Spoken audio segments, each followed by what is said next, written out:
Hey everybody, so this is a screencast from me, your instructor, Melissa, to sort of help make up a little bit for what we've missed yesterday and today, and hoping that Friday we will all be able to make it to class and that the college will be open.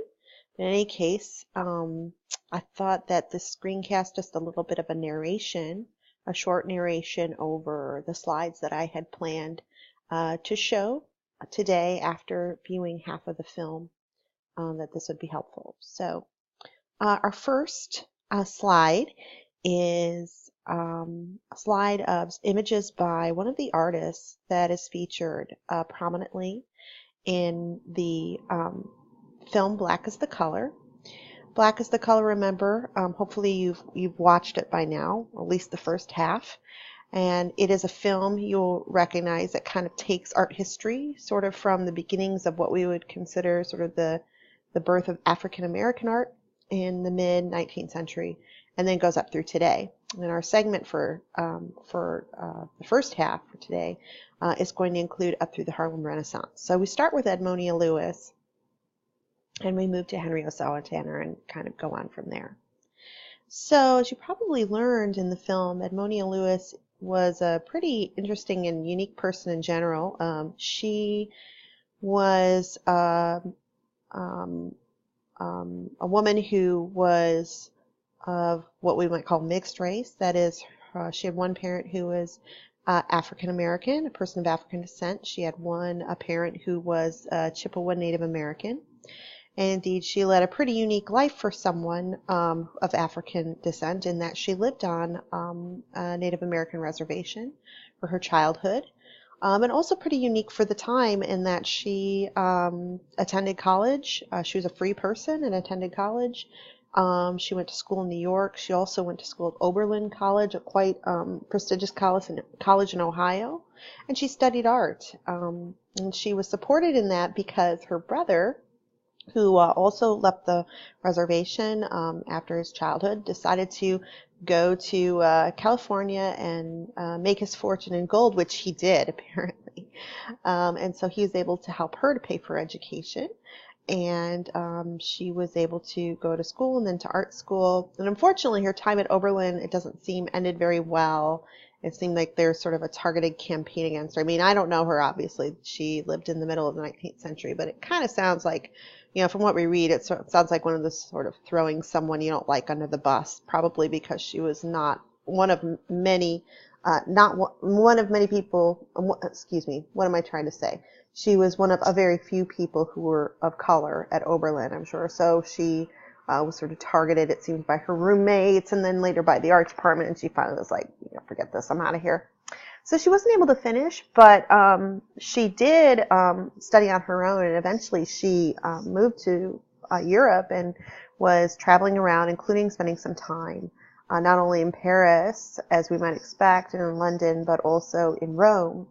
And in Rome, you may recall me telling you this some time ago when we first encountered one of Edmonia Lewis's of her art, that she was one of several women that we know of from the United States who moved to Rome because they wanted to learn how to sculpt. And sculpting was something that generally, for the most part, in Europe and America, it was considered quote-unquote unladylike. It was dirty and physical work, and so women were greatly discouraged from doing it, and in fact barred from doing it. In Rome, there were a couple of instructors, private instructors that were like, sure, this is an opportunity for us to teach people how to carve. Now, a lot of these artists, in general, a lot of these artists who would work in Rome would sort of make their images beautiful as they were out of plaster, and then have a very skilled and experienced Roman sculptor carve it out of marble. But Edmonia Lewis did not do that. Edmonia Lewis carved her own marble sculptures, and this apparently was fairly unusual for the time. And I have to say, this is probably an idea that a lot of us will be familiar with, is that when you're a person who, is not, who is unusual in your field, who is someone who is unusual in your field, maybe for your race or for your gender or for your orientation or for some other reason, you often feel like you have to sort of do better than everyone else. You have to be the absolute best to be even considered good enough. And I think Edmonia Lewis was pretty wise to that sort of attitude and said, hey, I'm going to carve all of these marble sculptures myself, and therefore no one can accuse me of not doing these works myself. And that's what she did.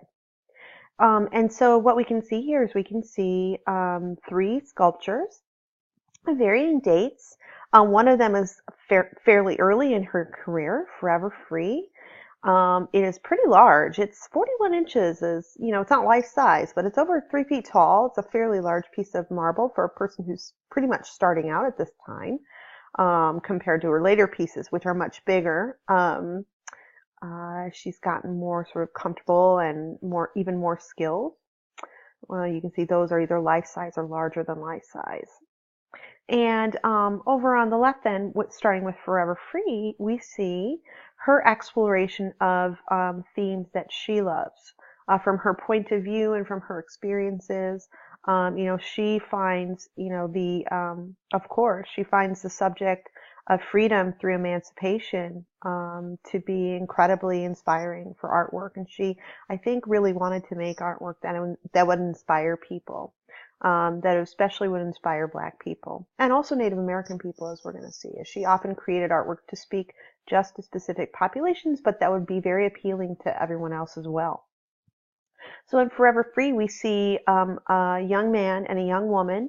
The young man is clearly, by pretty much all art historian and critics' accounts, supposed to look like, even though it's white marble and you can't really tell, it's supposed to look like a person of African descent, with his hair being curly, and people have said that about his features as well. And certainly, there's no denying that he's got his sort of foot on this ball, and he's got a chain with a shackle around his wrist. Of course, this is symbolic of his strength pulling himself free, right? The idea is that, I think this is great too, that, Black people are not simply given their freedom, that they are taking it. And then the young woman who's sitting sort of in a more sort of supplicating, I guess you could say, well, she's actually praying anyway, so yeah, posed next to him. It's often been sort of argued in art history whether this is a woman who's of African descent or not. I feel like this is something that art historians really get sort of obsessed with, that probably doesn't really matter. I'm going to guess anyway that Edmonia probably made her race a little ambiguous, because she, again, wanted to make a sculpture that, yes, it was definitely for Black people, but that it would appeal to a lot of people. And I think a lot of us wouldn't see a problem with that. And then in the center, quite a bit later, we have Death of Cleopatra. Death of Cleopatra was made for one of these big sort of national expositions. And this was for a booth or a pavilion whose theme was Africa. And Egypt had kind of become, in the 19th century, a sort of symbol for Africa in general. So a lot of things that were sort of things that Egyptophiles would recognize. So like the crown and the sort of, jewelry that Egyptians would wear, and certain sorts of symbols people would immediately associate with Africa. Right? So it kind of like that kind of imagery became symbolic of Africa in general. And so I think in Death of Cleopatra, even though we know today, yes, Cleopatra was, I guess, technically, she's technically a person of Greek descent or Macedonian European descent. She was widely regarded as, sort of this symbol, again, of Africa. She, after all, led an African nation. And so here, this is this extremely well carved. I mean, look at that drapery, right? Very, what we would call, in art history, neoclassical. That is very much looking like the ancient Greek and Roman sculptures that she would have seen frequently all over the place when she was in Rome and Florence and Italy especially. And on the right, we have a different subject. We have Hagar, and Hagar is a female figure from the Old Testament. If you're not familiar, she, she is her relationship to Abraham. She is the handmaiden to the wife of Abraham, and she bears him a son. I think it's Ishmael. Not like 100% sure, but I think it is.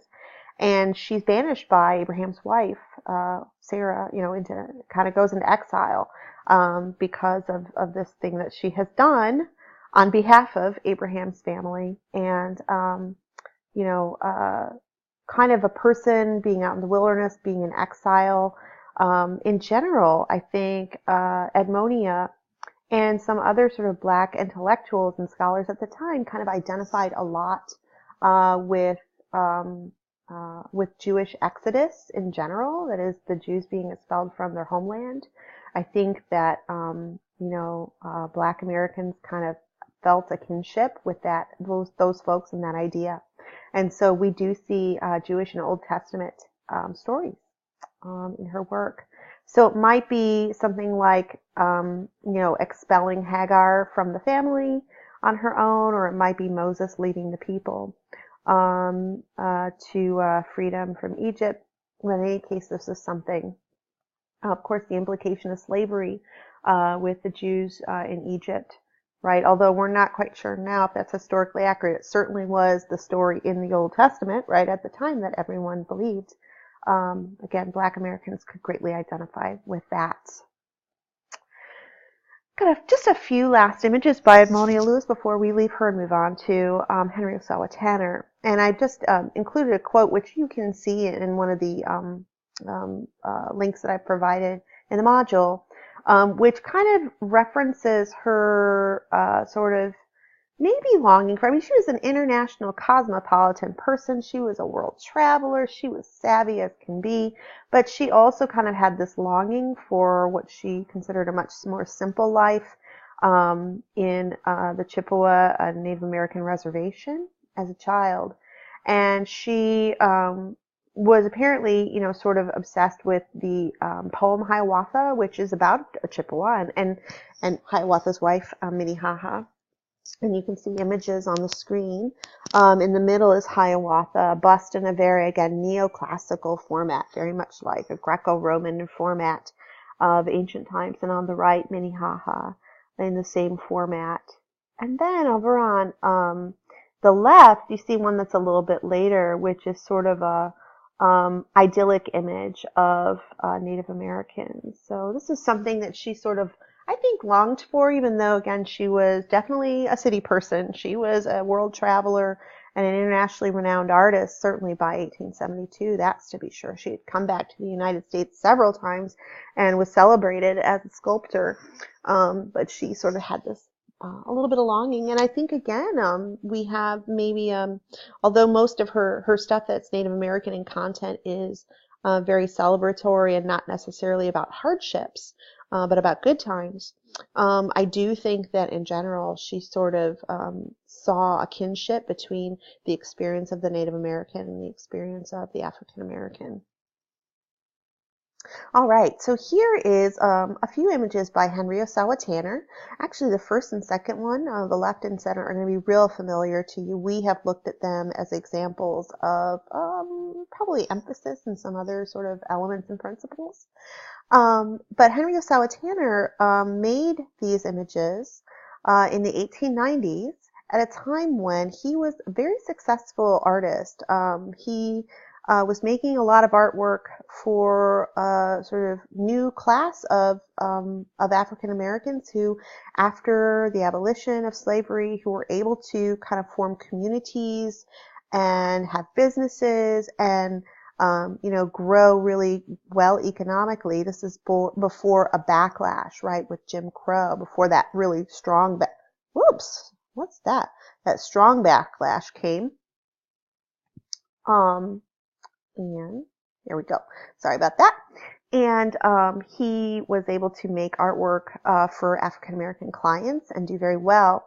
But there was a time when he moved to Paris, and being a person of mixed race, being a person who has white and African descent, I think he felt like he was kind of part of both worlds, and he moved to Paris. Like Edmonia Lewis had moved to Europe a couple decades before him.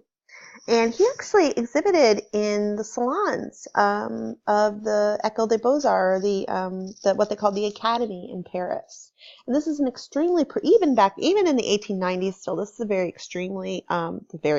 this is a very prestigious thing to do. And in fact, I believe the banjo lesson. So, so he was doing very well, but after a time, he says that he felt like he needed to move away from just doing black subjects. And he started doing a lot more religious subject matter like he had done when he first started out.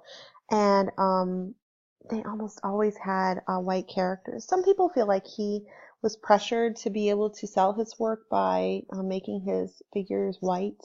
And some people feel, this was just his decision, and certainly that's what he said. So, I guess it's not necessarily up to us to second guess him, but the kinds of image you see on the right, Christ and his mother studying the scriptures, is much more common for, as you can see, his later work in the early 20th century. Now, as the film mentions, these were artists, Edmonia Lewis and Henry Saw Tanner, who were relatively isolated in terms of not having a larger sort of community of black artists, and that changed. It did change, as the film says, in the 1920s and the 1930s and continuing into the 40s with the movement that we call the Harlem Renaissance movement. And I'm not going to rehash everything that the film says, but just suffice it to say that this is an extremely important time because not only do you have artists working together towards common goals, but you have the participation of an integration of music and philosophy and history and people who are into social consciousness and justice, all sort of working together and interacting with each other. And it was a very sort of vibrant time, but not just in Harlem. In that neighborhood in New York where we had the Harlem Art Workshop that we discussed a couple weeks ago. And so that sort of opportunity for interaction. But you also had that in other places in the United States. You had especially the South Side Art Workshop and outside Chicago, or on the south side, of Chicago, where you had a large number of African American artists who could work together. And the reason for that, remember, that we have the Harlem Art Workshop and we have the South Side Workshop, and we have in general this sort of movement in the U.S. that we call the Harlem Renaissance. Part of that is due to this opportunity that artists and the government too saw at a time when, in the 30s especially, things were quite bad in the U.S. The federal government decided to fund a lot of different programs, including art programs. And one of those was the WPA, the Works Progress Administration, or Works Projects Administration. They changed the name after about a year, but we just call them the WPA. And this project made these sorts of workshops possible and really gave an opportunity to a lot of artists who were very talented and very inspired and inspiring, and who might not otherwise have had the chance to make art. Because as we know, as we've discussed in class, being able to just make art is something that is much of a luxury in our society, and that was no different in the 1930s. In fact, even more so at a time when people are struggling just to eat, let alone to be able to have free time to make their art. Now, the WPA, what they did is they paid artists, right? They paid artists to make art, not only make art, but also to teach other people to make art. And when you pay people to do something like that, what happens is, you give them the freedom to not have to worry about working another job or multiple jobs, right? To survive. And when you can make art your primary and teaching art your primary function in your life, some really great things can happen for not only you as an artist or teacher, but also, of course, the people around you and your students. So one of those artists who's associated with this movement is Horace Pippin. And Horace Pippin, we've looked at his work before. We've looked at his sketches that he drew during World War I.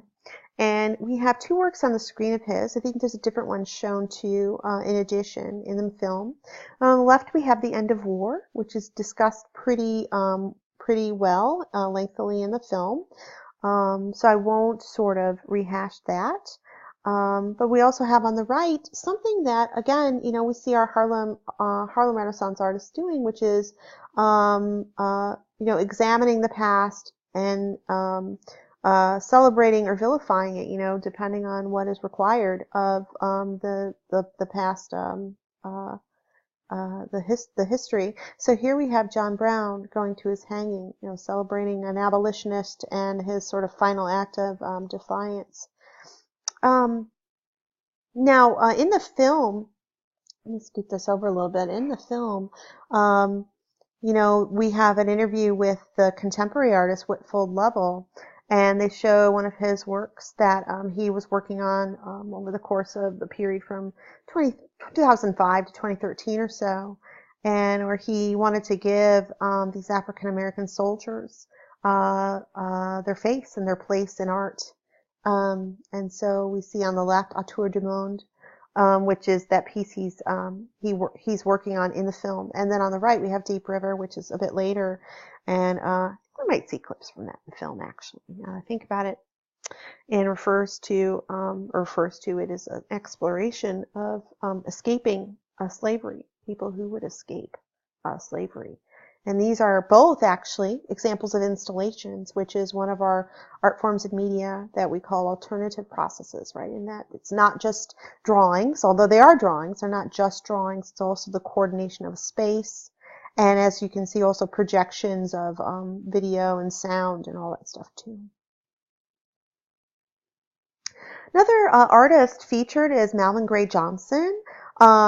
One of the art historians in the video mentioned that they love this painting, the self-portrait, because it kind of shows him as the Black Bohemian artist of the 1930s, right? Self-assured, self-confident, and very much like the kind of image that you would see of European artists, or probably not actually American white artists, because American white artists were not really into this sort of more avant-garde, more contemporary style. We'll see those artists are still kind of looking back to the past, whereas for some reason our Harlem Renaissance artists are much more comfortable with these more contemporary and a little bit more abstract styles. So like Malvin Gray Johnson's self-portrait's a little abstract and very much resembles more of a European avant-garde artist self-portrait than a white American artist self-portrait.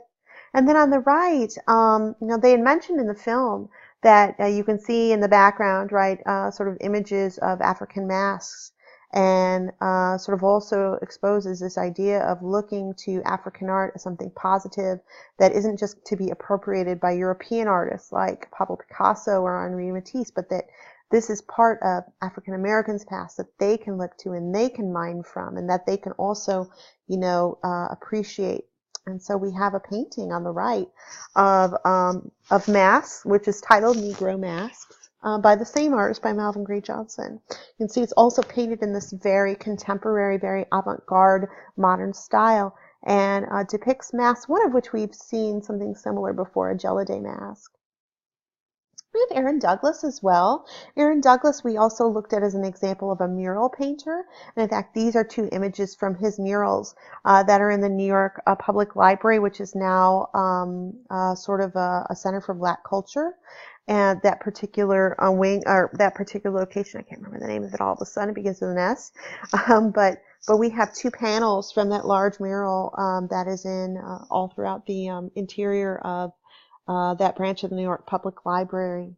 And like Malvin Gray Johnson, Aaron Douglas here is mining from African imagery, homeland or home continent imagery. So we see, images that look like African sculptures. We see people doing dances that might be similar to mass dances, right? And so that combined with, again, like Malvin Gray Johnson, a very abstract and contemporary avant-garde style, which is again something that's very interesting about our Harlem Renaissance artists. They were much more open to these contemporary, new kind of strange art styles that were very abstract from Europe, whereas our white American artists were not so open to those. They were doing more sort of traditional imagery.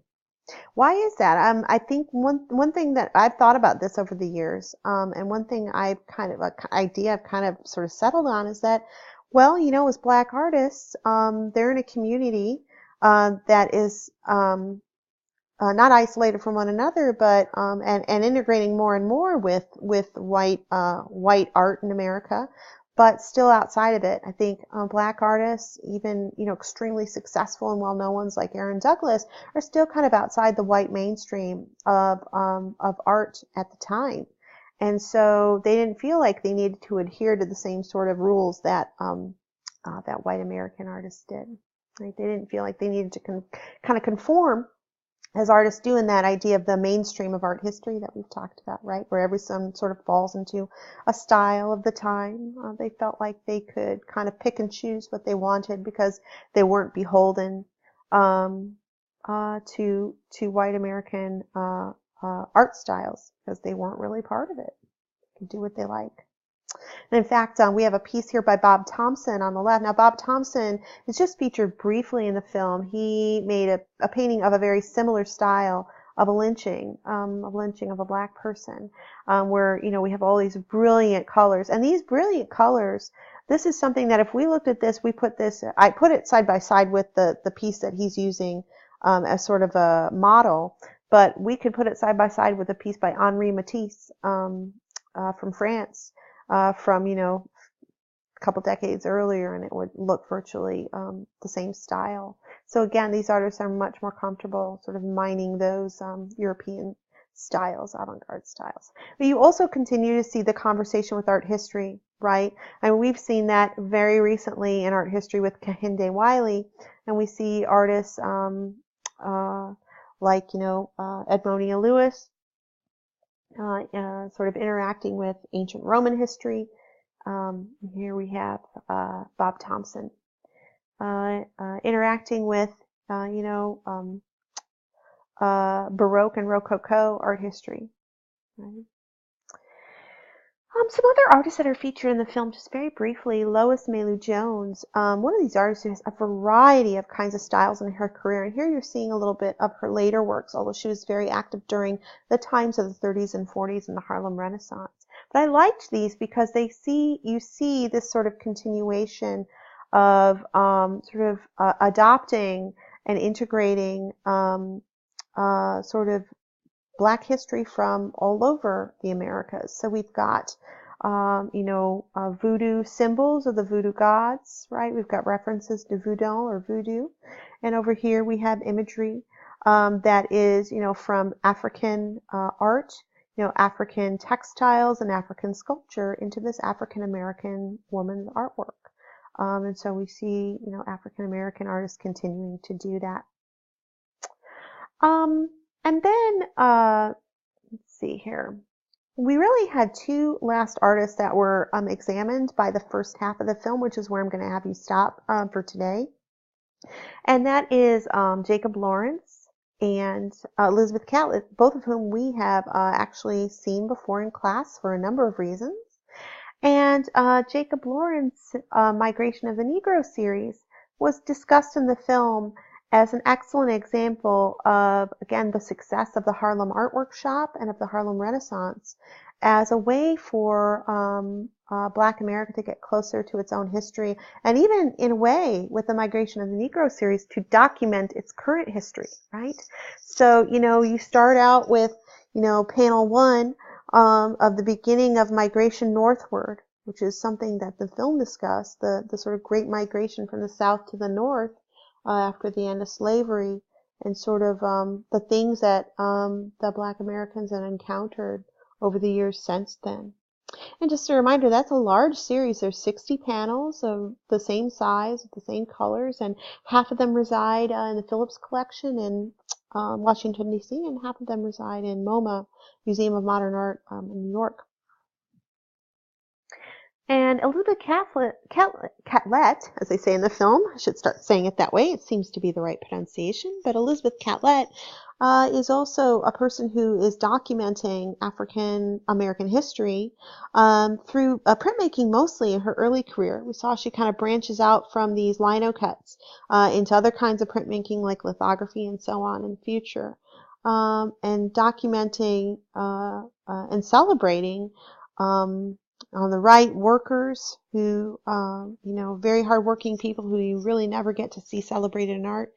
To on the left, exposing and showing to the U.S., America's own face, which is that something, that had been going on and still went on at that time, that she did it in the 1940s. This sort of idea that you have a fear constantly that you can be lynched for something that absolutely has nothing to do with you.